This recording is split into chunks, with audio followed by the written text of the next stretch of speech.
Hi friends, இப்போ நம்ம சின்ன மருமகள் பார்க்க போகிறோம். சின்ன மருமகளில் வந்துட்டு என்னடா அது தீவிரமாக போயிட்டுருக்கேன்னு சொல்லி பார்த்தா அரசியலுங்க. அதாவது பிரச்சாரம் பயங்கரமாக போயிட்டுருக்குப்பா.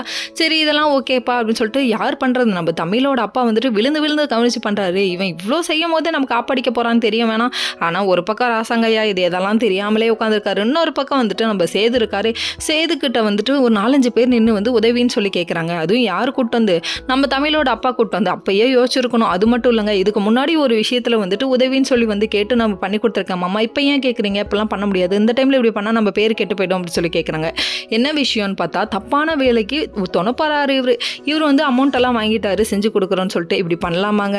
ரொம்ப தப்புங்க. நீங்கள் எதுவும் செய்யாமல் இருந்தாலும் பரவாயில்ல, சம்மந்தி வீட்டுக்கு இப்படி குழி தோண்டி மொத்தமாக அரசியல்வாதி வாழ்க்கைக்கே இப்படி உழ வைக்க பார்க்குறீங்களே அப்படிங்கிற மாதிரி இருக்குது. நம்ம சேது ஒரு பக்கம் கனவு கோட்டையை பயங்கரமாக கட்டிக்கிட்டு இருக்காரு. என்ன பொண்டாட்டி ஒரு பக்கம் டாக்டர் ஆகிடுவா, இன்னொரு பக்கம் அப்பா அரசியல்வாதி ஆகிடுவாருன்னு ரொம்ப கனவு கண்டுகிட்டு இருக்காரு. இதெல்லாம் ஒரு பக்கம் இருக்கா. நம்ம சேதுவோட அக்கா இருக்காங்களே, அவங்க அந்த வழியாக நடந்து வர ரவுடிங்க 2 பேர் சேர்ந்து செயினுக்கு ஆசைப்பட்டு செயினை பறிச்சுட்டு இவங்களை பிடிச்சி தள்ளி விட்டாங்க. டே இப்படி பண்ணுறீங்களாடா, கர்ப்பிணி பொண்ணுன்னு நினச்சி பார்த்தீங்களாடா அப்படிங்கிற மாதிரி இருந்தது. அதுக்கப்புறம் வழியில் துடிச்சிட்டு இருக்காங்க. பார்த்தோன்னே சேது கூட்டு போய் ஹாஸ்பிட்டலில் சேர்ப்பாருன்னு பார்த்தா திரும்பி போகிறாரு. டே ஏன்டா இப்படி இருக்க, அப்புறம் குற்றம் வந்துச்சு கொள்ளுலையா சேதுன்னு பாசம் தடுத்து அக்கான்னு சொல்லிட்டு தூக்கிட்டு போய் ஹாஸ்பிட்டலில் சேர்த்துட்டாங்க. நம்ம தமிழுக்கு இந்த விஷயத்த சொல்லலாம்னு சொல்கிறாங்க. ஓகே ஃப்ரெண்ட்ஸ், நெக்ஸ்ட் வீடியோவில் பார்ப்போம். பாய்.